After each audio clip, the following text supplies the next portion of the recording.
Party वाले तो debate छोड़ के भाग जाते हैं। पर प्रणय जी एक मिनट रुकिए, एक मिनट प्रणय जी आपको लगता है दिल्ली, एक मिनट अजय जी आता हूं। प्रणय जी सवाल ये कि दिल्ली में मणिपुर पर अगर चर्चा हो रही है तो मणिपुर भाई देश के लिए एक इंपॉर्टेंट विषय है, देश को लगता है मणिपुर पर चर्चा होनी चाहिए, पूरा देश द्रवित है, पूरा देश उद्वेलित है मणिपुर की घटना से।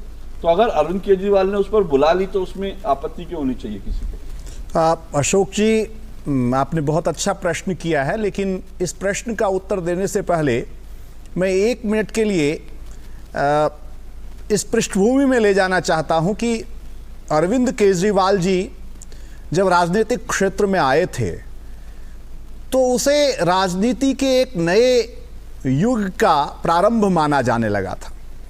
देश में एक वातावरण बना था और उस वातावरण में बहुत सारे युवाओं को, हम जैसे लोगों को भी ये लगता था कि एक पढ़ा लिखा व्यक्ति जो भारतीय प्रशासनिक सेवा से निकल कर आया है, आंदोलन की पृष्ठभूमि से निकल के आया है, वह राजनीति की भाषा को, राजनीति की शैली को, राजनीति की कार्य संस्कृति को बदलेगा।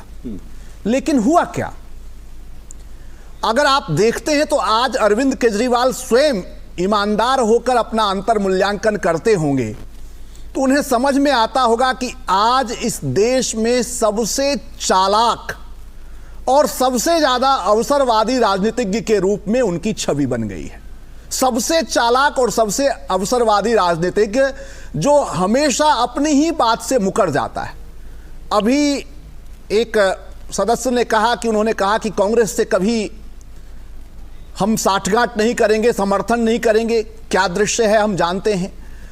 आप इसके अलावा उनके वक्तव्य देखें तो जितने संवैधानिक पद हैं सब पर उनकी टिप्पणियां आई हैं। यह माना जाता था कि वो संवैधानिक संस्थाओं की गरिमा को बहाल करेंगे, उसका ध्यान रखेंगे, लेकिन सभी संवैधानिक संस्थाओं और पदों की गरिमा को ठेस पहुंचाने का काम उन्होंने किया। अभी कुछ दिन पूर्व राज्यपाल के लिए जो भाषा उन्होंने उपयोग में लिया, चिल करो यार, अभी चिल करो, यह भाषा एक मस्खरेबाज की भाषा है। यह भाषा किसी राजनीतिज्ञ की नहीं होती है। आप जब जनता से वादा करते हैं तो आप कुछ तो स्टैंड लेंगे। आप देखिए कि जब जब दिल्ली समस्याओं से गुजरी, आपके प्रश्न के उत्तर पर आ रहा, तब उनका स्टैंड क्या रहा? देश की सरकार को, केंद्र सरकार को आरोप लगाना। अभी कुछ दिन पहले जब दिल्ली बाढ़ की चपेट में थी और पूरी दुनिया का ध्यान इस ओर था, तब भी उन्होंने क्या किया? कोविड के समय उन्होंने क्या किया? ये सब हम सबके सामने है। आपने देखा कि पंजाब चुनाव के दौरान उन्होंने कागज पर लिख कर दिया कि पंजाब को हम हर प्रकार से साधन संपन्न बनाएंगे और साधनों की कोई कमी नहीं, सारा आंकड़ा बताया। और जब जीत कर आए उसके बाद क्या हुआ? उन्होंने केंद्र से पंजाब के लिए पैकेज मांगने प्रारंभ कर दिए।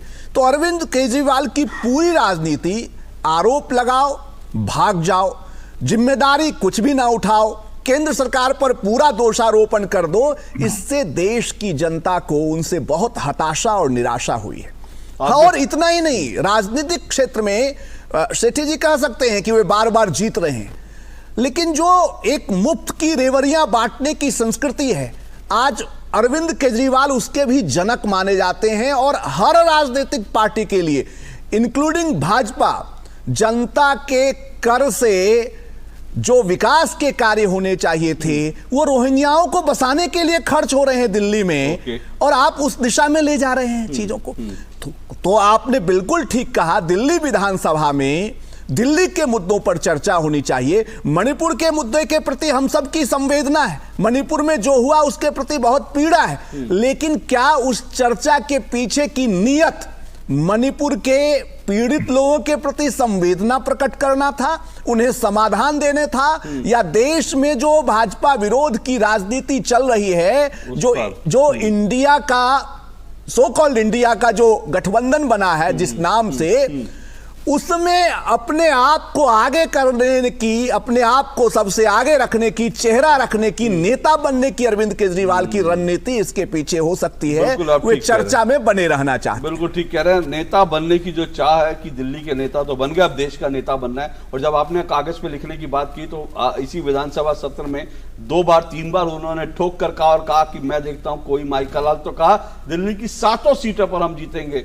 अरविंद केजरीवाल सिर्फ लिख के देना रह गया कि लिख के कागज पे दे दें कि दिल्ली की 7 सीटों पर उनको भी फर्क नहीं पड़ता, क्योंकि गुजरात विधानसभा के चुनाव में उन्होंने लिख कर दे दिया था कि आम आदमी पार्टी की सरकार बन रही है, लिख कर दे दिया था कि कांग्रेस जो है 5 से कम सीटों पर सिमट जाएगी। तो लिखकर वो देते रहते हैं और उसके बाद जो है लिखा हुआ जो होता है उनकी उसकी कोई वैल्यू होती नहीं, उसके बावजूद जो है वो बढ़ बढ़ के बोलते हैं। उनकी अपनी